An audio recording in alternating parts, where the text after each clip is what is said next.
Hello and good afternoon. I'd like to welcome everyone to today's webinar, today's Global Mobility Landscape, Insights to Help Tech Companies Succeed in 2019.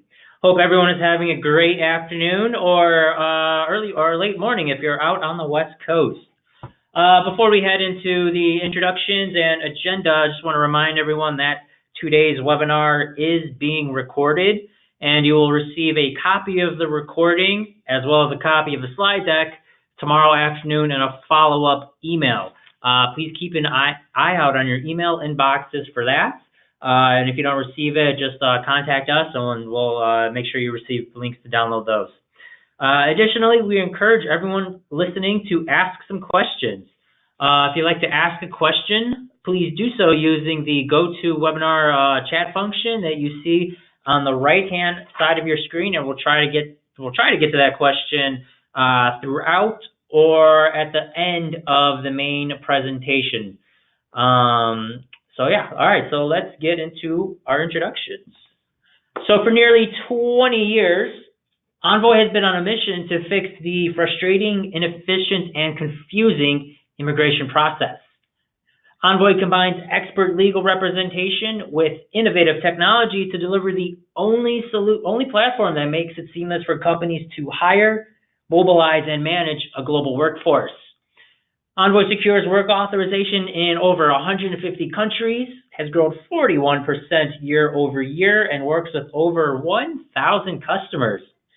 We are particularly proud of our NPS score, which is a testament to the employee experience that we provide. Additionally, today we are joined by our partner for today's webinar, Velocity Global. Velocity Global helps clients navigate the entire life cycle of international expansion through expert advice, premium support, and a fully expansive suite of services. They were founded in 2014, have 10 global offices and counting, and were number 4 on the Inc. 5000 list of fastest growing private companies in the U.S. And I'm very excited to introduce one of today's presenters, Renee Cousins. Renee is an associate attorney with Global Immigration Associates. She received her JD from Emory University of Law in 2014. Renee is licensed to practice in Georgia and is a member of the Atlanta Bar Association and the American Immigration Lawyers Association. And next, I'd like to introduce Alexandria Warren, the Global Director of Customer Success at Velocity Global.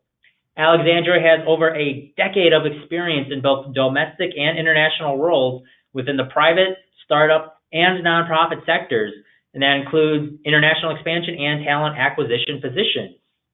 Alexandria holds a master's in global finance, trade, and economic integration from the University of Denver.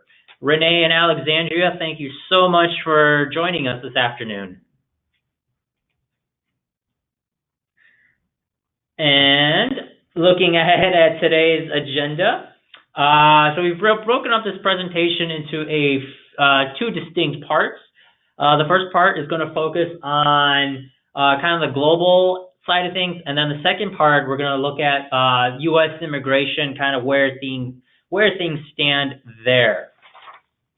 And then before we dive into the meat of the presentation, just putting up this disclaimer right here. I just want to remind everyone that the content that is in this presentation, it is not intended as legal advice.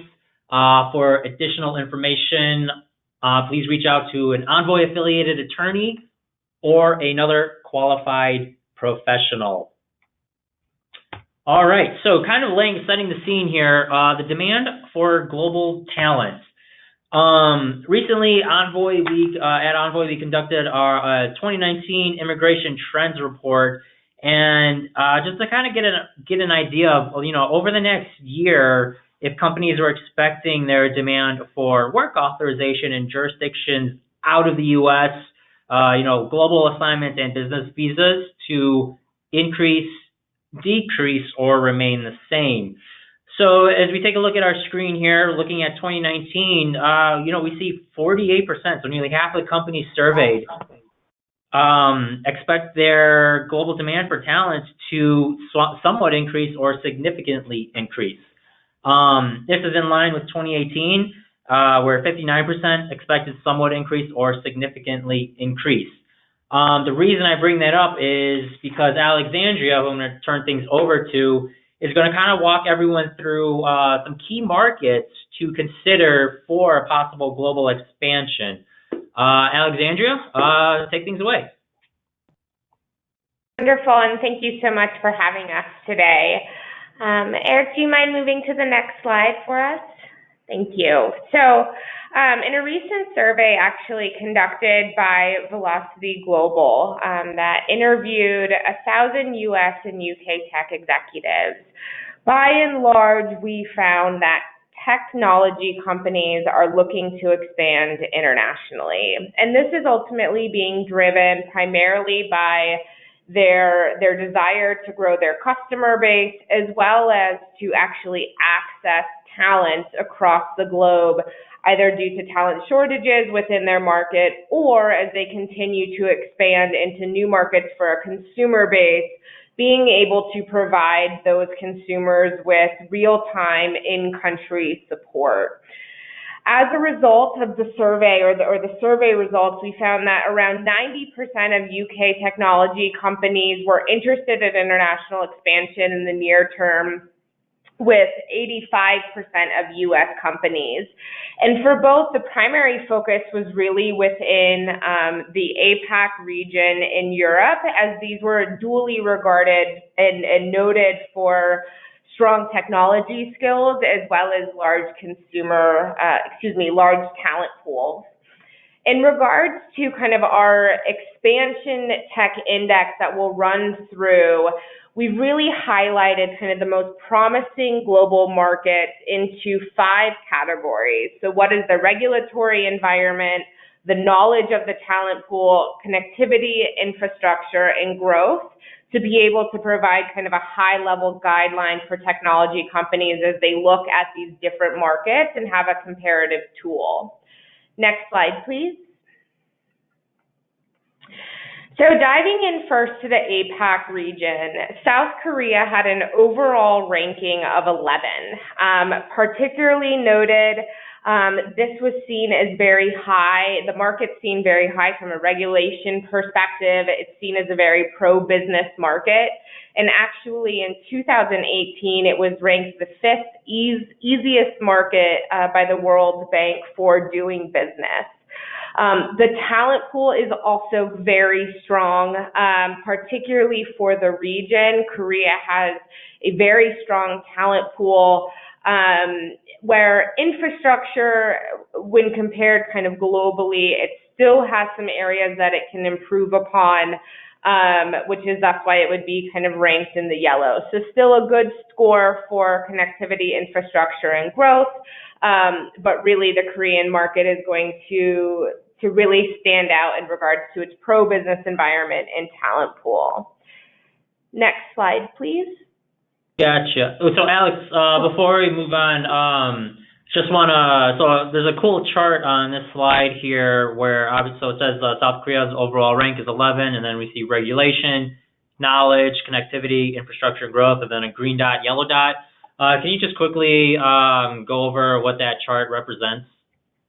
Yep, absolutely. So effectively, the chart provides the kind of components that dictate the overarching ranking. And so areas that are noted in the green demonstrate that a country is actually excelling in those areas. So when we look at their competitiveness within a market within these 5 components, whereas the yellow dots will be areas where the individual country is still strong. However, there's still additional room for improvement for that market within those specific components. Gotcha. Thanks for the explanation there. And the next slide. Great. So in regards to Korea, just some considerations if this is a market that companies are looking to expand. There is a blooming technology and startup scene that is taking place within South Korea.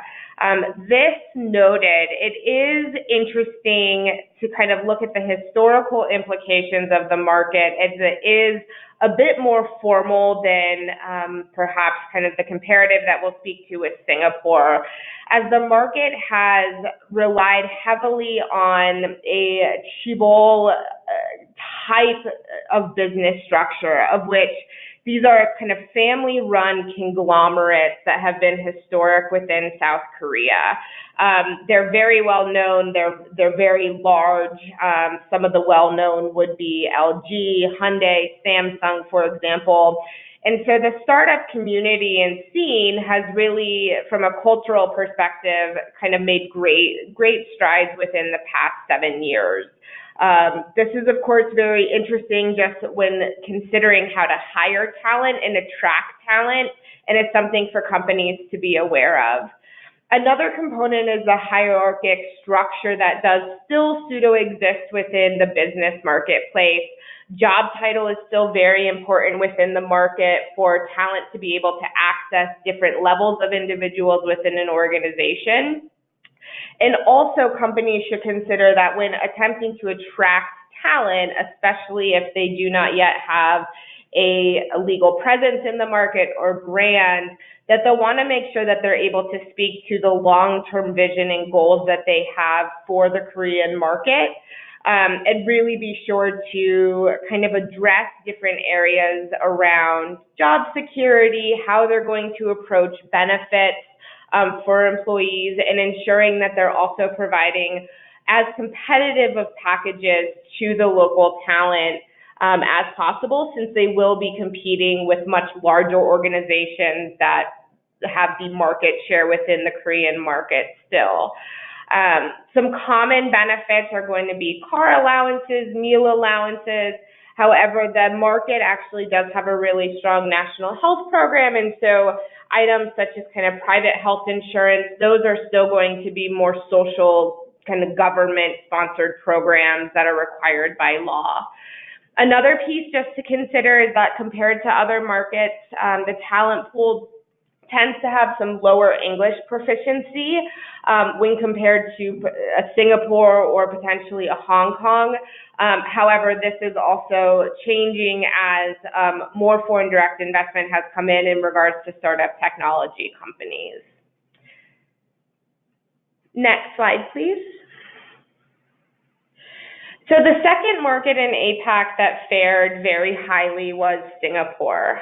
For a long time, Singapore has been seen as one of the world's foremost friendly business countries in the globe, really fostering kind of regulatory environment that accepts and kind of requests interest from outside firms.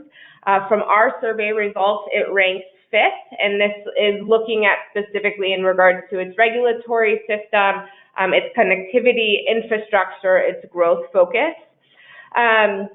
Another area just to consider that just kind of continues to promote this, in 2018, the World Bank ranked Korea actually as the second easiest market in the globe to conduct business in. And also from the Global Competitiveness Report, it's also ranked second, as well as from its talent pool. Next slide, please. So one of the areas that's just interesting is that the market, as I mentioned, it's considered kind of the gateway historically for companies looking to expand into the Asian market. Singaporeans are highly motivated by opportunities, strong workforce, strong kind of benefits within working with that talent pool. But one of the components that technology companies should consider is that while the talent pool is very strong, it is small. And so this makes it a very competitive market when looking at how to structure different benefit packages and just the competition that you'll face when entering the market. Historically, Singapore has been more open to foreign talent coming in. However, in more recent years, there has actually been an increase restriction around employment passes being provided and the requirements for foreign talents to actually be able to enter into the market. One of the cultural nuances within this is that when negotiating with Singaporean nationals and non-foreign talent, it is definitely seen as an area where you'll want to come in with your best offer. The market is competitive, and also from a cultural sensitivity perspective, coming in with your best offer as opposed to a lower offer and then negotiating is definitely the best task or the best process. It can oftentimes be seen as insulting actually to come in with a low offer to an individual that's a local national, and so just something to be aware of. Another piece is that some additional allowances, especially for some of the larger firms, can also be quite common in regards to additional healthcare or well-being. Allowances or benefits are quite common, as well as car allowances for top-tier talent that may be required to travel for their position, and this can by and large be based on an individual's seniority. Gotcha. So, Alexandria, a lot of helpful and insightful information on Singapore and South Korea. Switching gears from those Asian countries to Europe, what can you tell us about Germany? Absolutely. So Germany has for a long time been a favorite of both U.S. and U.K. companies looking to expand outside of borders. First and foremost, it's the fourth largest economy in the globe. So for those looking to really expand revenue, it offers a very attractive area. As you can see from our overall ranking, Germany ranks 9th in our survey. And this is primarily based on its knowledge base, so its talent pool, connectivity, and infrastructure. In regards to its regulatory environment and growth, these were slightly lower in the yellow category, which wouldn't be surprising as the market does tend to be a little less pro-business than some of the other markets seen kind of in the survey results, as well as kind of the looming implications of kind of the population and size of population and unemployment rates that exist, which are quite low. In regards to its ease of doing business rank from the World Bank in 2018, it did rank 24th, so a little lower. However, its global competitiveness ranking is quite high, so it actually ranks 3rd in the globe. Next slide, please. Considerations if you are looking to expand into the German market. Again, from a consumer base, this market is world-renowned. From a kind of process of doing business or business environment, Germans can be a bit direct, especially compared to U.S. standards. And they truly value long-term planning and long-term relationships. And this will come into attracting talent as well, especially within more of the technology startup or kind of brand startup within the market, is that the talent pool can be a little more risk adverse. And part of this is going to come into play as the unemployment rate is quite low. You'll need to really consider what is your long-term strategy, what is the story and the brand story that you're bringing to the market, and making sure that you're articulating that to talent who you're competing with companies that are already have perhaps an established entity within the German market or already branding. That the latter will be much more attractive. Another piece to consider, as I mentioned, is facing a population plateau. Germany is a market where they are seeing kind of the sub-replacement rates of population, so individuals are having fewer children, which is certainly kind of impacting the overarching talent pool size. And then another component to consider in regards to at least Velocity Global's solution is that The AUG law, which passed, I believe, off the top of my head, it was April 2017, actually limits the opportunity for companies to utilize an employer of record model as opposed to setting up an entity for 18 months. And so what this means is that companies looking to just test the market from a sales perspective, operations perspective, without setting up an entity will only have about an 18-month window in order to do so, which isn't a ton of time in regards to seeing the viability of a market. Another component is language. There does tend to be a lower English proficiency level when compared to some of the European counterparts that we'll speak of. That being said, in addition, from a compensation perspective, salary levels can be fairly high. However, on the flip side, the German healthcare system and statutory requirements are quite robust, and so the amount of additional supplemental benefits tends to be lower that companies would need to provide on top of salary. Some typical allowances, however, particularly for more senior roles or roles within sales, would be a car allowance, phone allowance, meal allowance, and if individuals are working from home, actually providing a home office setup allowance for those individuals as well. Next slide. Oh, perfect. Thank you, Eric. In regards to our survey, the Netherlands actually came out with an overall rank of first. From a business perspective, it's very much being seen as a pro-business climate that is currently attracting a lot of foreign companies looking to expand into Europe as an alternative to the United Kingdom, as the uncertainties and ambiguity around Brexit have continued to perpetuate. From a global competitiveness ranking, it is sixth in the globe, and from an ease of doing business perspective, it ranks 36th, which can also be reflected within our regulatory component in our chart as well. That said, the talent pool is wonderful, as well as the other markets that we've spoken to. Very high levels of educational attainment, high levels of language, and an openness, as we'll see in the next slide, to entrepreneurship. Next slide, please.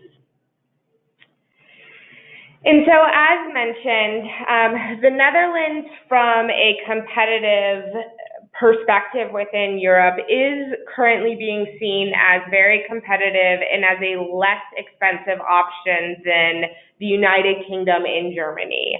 The talent pool is small, however, it is well educated and entrepreneurial, and from a linguistic proficiency perspective, it is seen as one of the most diverse in Europe, and certainly with strong English language acquisition as well. Another piece is that both the private sector and government have really invested in the technology market. In 2016, 5 out of 6 technology jobs were actually not able to be filled. However, as the private sector and government have really invested within the tech scene, it has actually become one of the top markets within the European Union for technology, and so a large amount of investment is going into this. And this is also perpetuated by the talent pool being a bit more entrepreneurial and really being open to new opportunities and a little more open to risk. From a package perspective, the Netherlands is still going to be competitive. Some additional considerations in regards to additional supplemental benefits would be providing a top-up on pension, so what's known as Pension Plus, as well as phone, car allowances. Public transit and bicycles are much more common in the Netherlands than individuals traveling by car. And you'll also see that employees, if they are working from home, that there's oftentimes an expectation or a desire that companies are providing them with that home office setup as well. Great. Next slide. So that that brings us to the final country, Alex, that you're going to examine. So, what information should our attendees know about Switzerland? Wonderful. So Switzerland is the last market that we kind of touch on today. Again, ranked very high, ranked eighth in the globe. And this is primarily from its talent pool, its connectivity, and its overarching infrastructure. From a growth perspective, it is a smaller market. And from a regulatory perspective, it's still very pro-business, but when compared to some of the others we've discussed today, a little less kind of pro-business comparatively. In regards to its ease of doing business, it's ranked 38th in the globe as of 2018. However, its talent pool has kind of time over time across multiple industries been ranked first, both from a human capital perspective as well as just deployment perspective. It also offers some of the most robust logistics infrastructure in the region, and really is, from a linguistic perspective, a great location to attract talent, both from the French side of Switzerland as well as the German, and of course Italian being the third national language recognized as well. Next slide, please. So when expanding, or if interested in expanding into Switzerland, the Swiss government has really offered companies some more liberal employment laws with regard to recruitment and also employment when compared to some of its other counterparts within the EU. It also has a fairly flexible business and investment environment, which is very interesting for companies looking to expand. And again, going back to its talent pool, a very, very robust and well-versed talent pool can be found there, and also kind of from a linguistic perspective as well. Some areas to consider about Switzerland, however, from a recruitment perspective, is that it can be quite costly. Salaries are quite high within the market, and some of the individual contributions, for example, the Swiss pension system, can be higher and more uniquely structured than what US or UK-based companies may be used to, so just something to consider. Some additional fringe benefits that top talent will be looking for will be flexible work environments, a company car or allowance for this, the ability to travel on business class if international business is required, and then also in regards to more senior individuals, kind of access to stock options, etc. Awesome. Alexandria, thank you so much for providing a very detailed and informative look into those global markets. So before we switch gears to the U.S. Immigration side of things, we're getting some good questions coming in, but I just want to remind everyone that if you do have a question on the global markets, or if a question comes to your mind throughout the U.S. side of things, please ask it, and we'll get to that at the conclusion of the main presentation. And then just another reminder that the slide deck and the recording are going to be sent out for everyone to download, so you can reference those at a later date. So switching gears to the U.S. side of things, and this is Renee, I'm gonna loop you in here. A lot of going on when it comes to U.S. immigration. Renee, what can you tell us?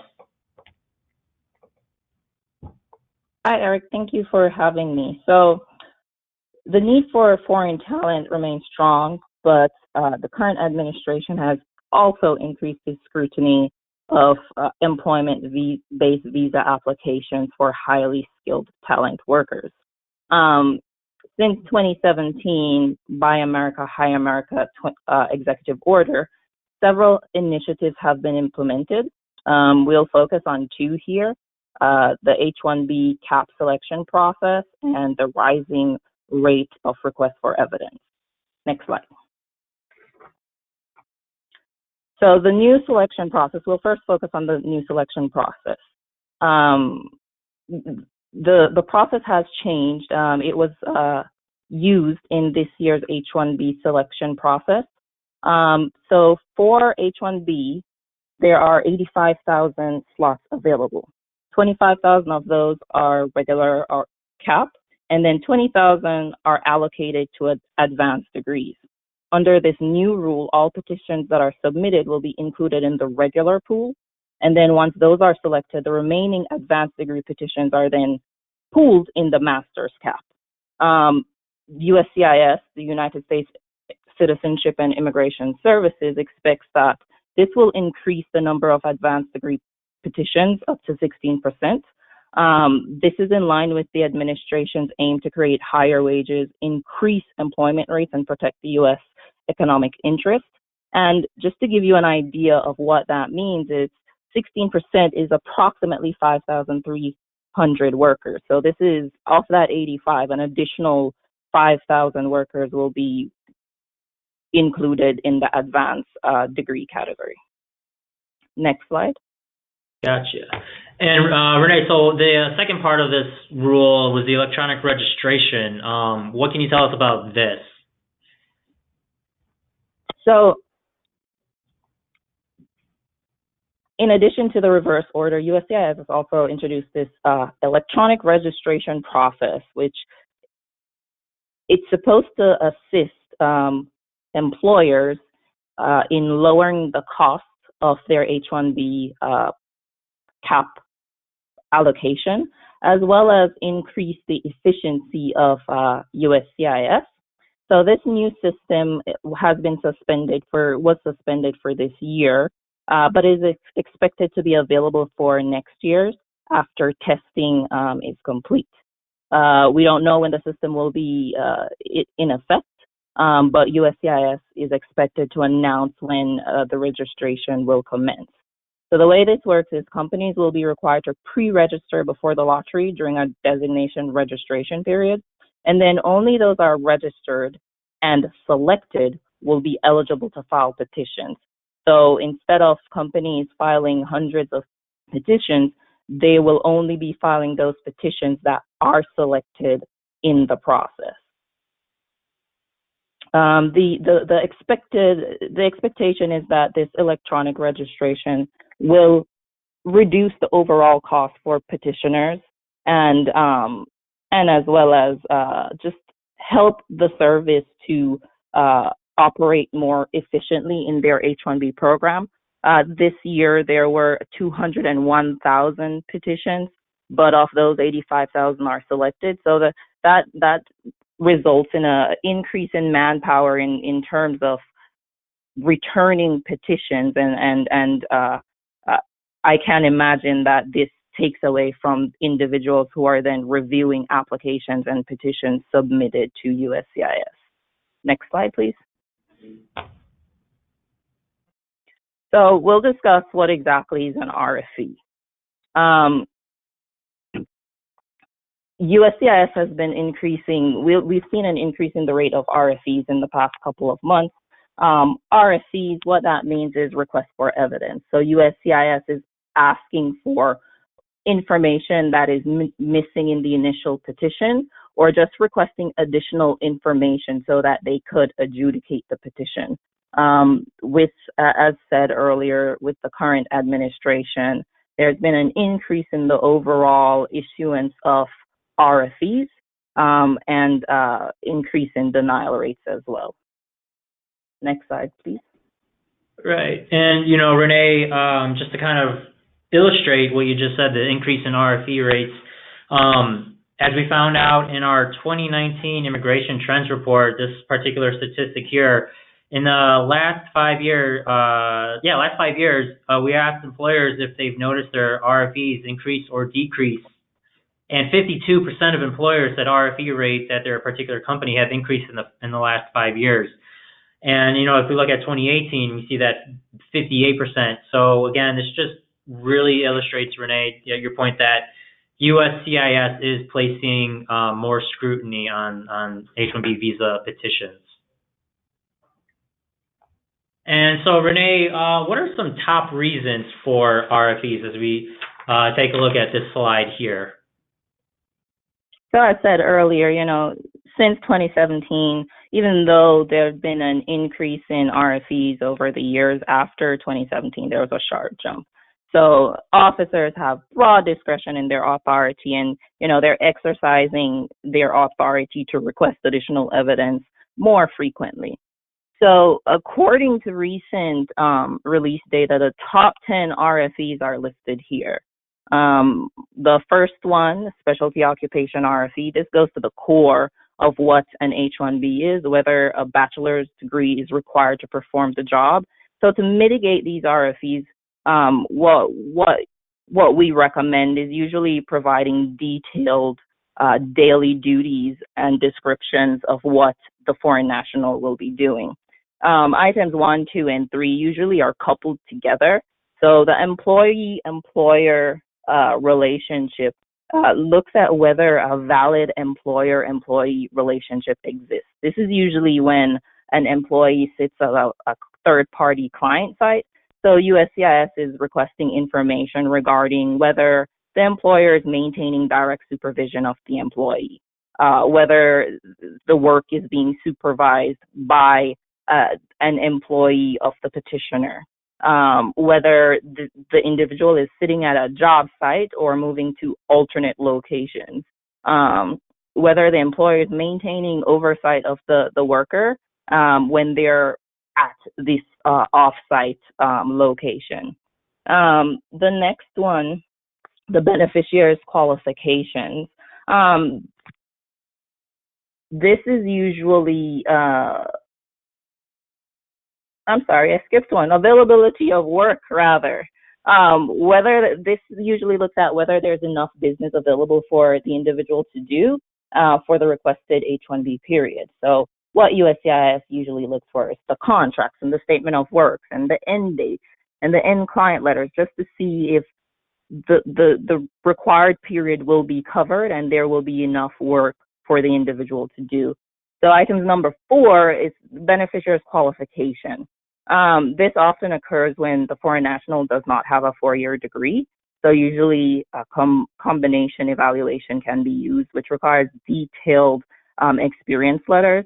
And USCIS often looks at the nexus between the beneficiary's degree and the job to be performed. So it's important to look at these aspects when submitting applications. Maintenance of status. This is usually when USCIS is requesting evidence to demonstrate that the individual was properly maintaining status since their last entry. This includes pay statements, I-94 records, and anything just to show that the individual was maintaining their underlying non-immigrant status. The additional will not cover those here, but if you'd like additional information regarding RFE and the RFE rates, you could reach out to your immigration counsel or GIA for more assistance. But these are just the top 10 issued so far. Next slide, please. So just some items to consider when you're submitting applications and petitions with USCIS.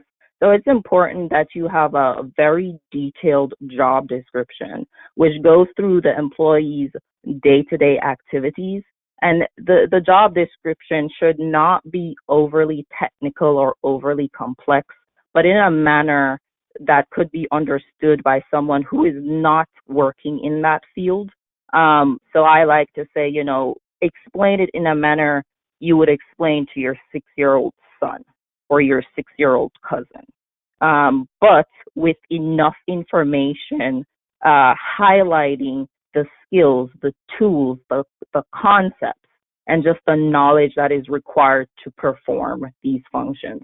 So it's important to make it clear that the position requires a degree. And in recent months, despite engineering being one of the categories that is specifically listed in the regulation, USCIS considered this very broad because there are so many aspects of engineering. So it's important to really dial in on what aspect of engineering that is. And another one is business administration, which covers a vast amount of information. So USCIS usually issues RFEs for this, and this is usually a trigger for RFEs when it's used in the context of an H-1B. Next slide, please. So Renee, what? Go ahead, Eric. Sorry. Oh no worries. I was just going to ask, what do these trends mean for the attendees listening? What do they mean for the attendees and for their respective companies? So, I mean, despite increased government scrutiny, there is available talent, and so companies should continue to hire these talents, these foreign talents. But they just need to consider certain things that, the expectation is USCIS will continue to issue RFEs in the near future. And with these RFEs comes additional costs in terms of providing documentation, information to respond and to the government, and disclosing various aspects of sometimes company financials. So this is something to take into consideration. And, a lot of times, because foreign nationals are stressed about the fact that they are in a foreign country, they are away from home, and the expectation isn't that they can remain indefinitely at certain times. However, it does put a lot of stress on them just to know that they have to pack up and depart in a very short period of time. So it's best to just work with these foreign nationals to help them navigate the stressful situation. And what we see now is that because of the increased rate of RFEs and denials, foreign nationals would prefer to wait until they receive their approval notice before they transfer to other companies when they're doing a change of employer. So this is just something to be mindful of in terms of scheduling and preparing for them to start and ramp up. It is best, just because of the increased uncertainty and apprehension of these foreign nationals, to just reach out to experienced lawyers to help navigate this increased scrutiny, especially if there are questions as it relates to requirements for the position or, the relationship between the foreign national's experience, degree, and the job. So it's just best to reach out to someone who has some experience or has seen certain trends to be able to assist. Great. Thank you so much, Renee. So that brings us to the question and answer session. And I just want to say, Renee and Alexandria, thank you so much for those detailed presentations. I found it very interesting to kind of compare various global markets and the U.S. Clearly, a lot of companies are looking to expand or hire, and companies are looking to go into Germany or Switzerland. Alexandria's brought up there's a lot of things to consider.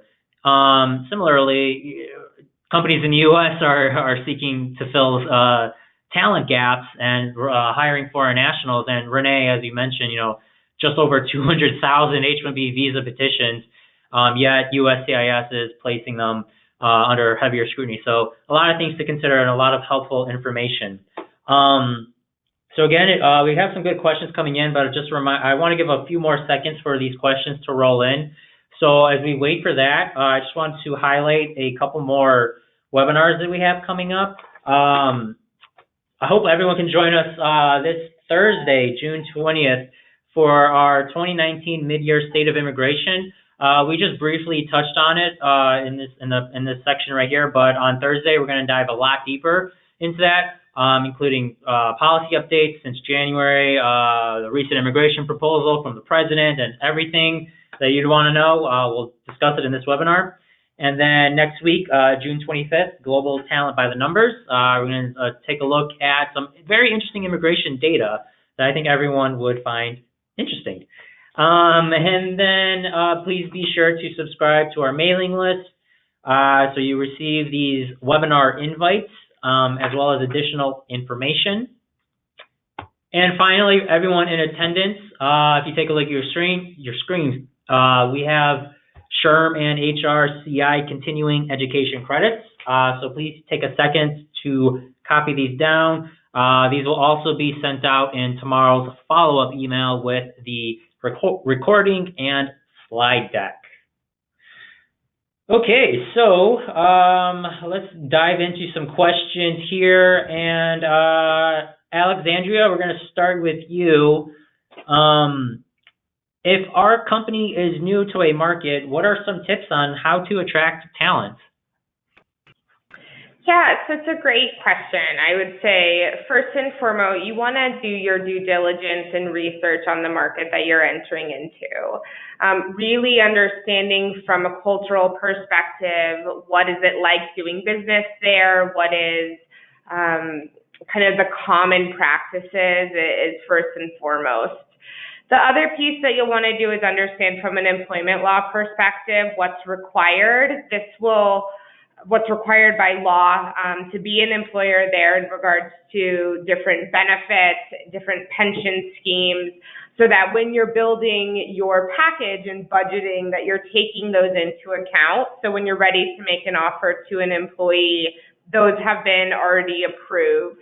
And last, I would say, is really understanding and ensuring that your hiring managers understand what are you looking for talent in that market for, and what is their growth potential in that market, and have talking points on, if you're new to a market, what is that individual's career path going to look like, and what are the goals of the company in that market.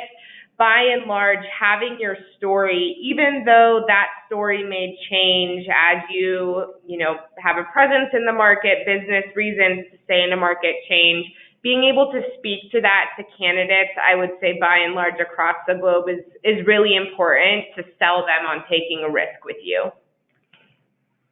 Great, thanks. All right, looking here, Renee, this one's for you.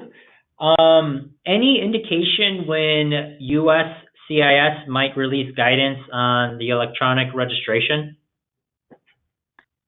Great question, Eric. So the expectation is sometime early next year.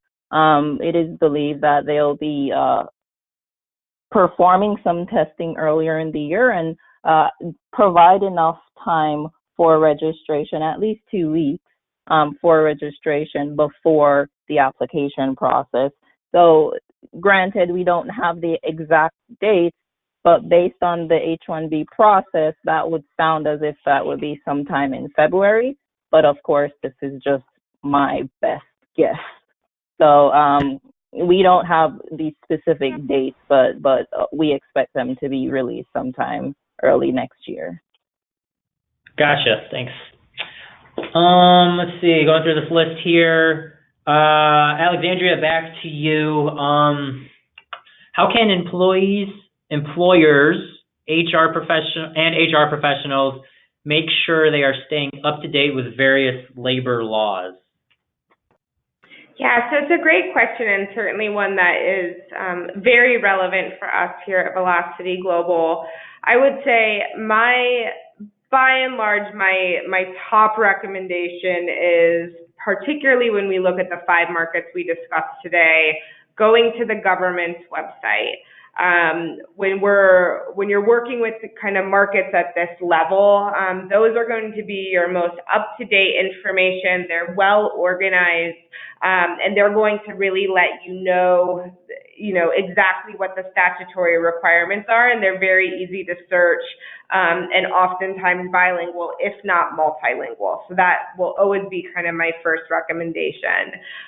If not, utilizing different consulting resources are always a great opportunity, whether it's a larger firm like Bloomberg or Deloitte. They publish annual reports on statutory requirements, or even coming down to Velocity Global and reaching out from our consulting team as well, so that we can help provide that assistance. Great, thanks. And another question for you, Alexandria. So you mentioned you're of the 5 countries you highlighted, you talked a lot about local benefits. So the first part is, how are local benefits determined? And then is there flexibility in terms of what can be offered? Yeah, so local statutory benefits are going to be determined by the government within that jurisdiction. And so particularly when you're looking at, for example, the European market versus APAC versus Latin America, what you're looking at is what is required by law in regards to pension, how is that structured, what's required from a healthcare component, and those different benefits are going to be part of the monthly payroll that employers pay. So they're a required percentage of that individual salary that goes towards those national programs. Anything above what's required by law, you're going to be looking at what is customary and how can I compete. And so that will be that component where taking a little bit of time to research what's customary within a market. So for example, there are certain markets, and let's use Germany, where the national healthcare system is so robust, it would be seen as a redundant benefit to provide private healthcare above that. So it wouldn't be common or necessary. But in another market, for example, looking at the United Kingdom, private health care on top of the national health scheme would actually be very customary, particularly when looking at the technology sector. And so just doing some additional research on how can I attract the top talent, what are the components that are required by law, and then what does the talent pool actually expect for us to be competitive in attracting them to our company. Gotcha. All right, I think that's going to do it for the question and answer session. And as a result, we're going to end things a little early, give everyone back about 7 minutes back in their day. Alexandria, Renee, thank you so much for presenting this information. It was very helpful. Again, the slide deck and the recording will be emailed out to everyone tomorrow afternoon. So please keep an eye out on your email inboxes for that. Once again, Alexandria, Renee, thank you so much for presenting. And I hope everyone in attendance has a great rest of their day.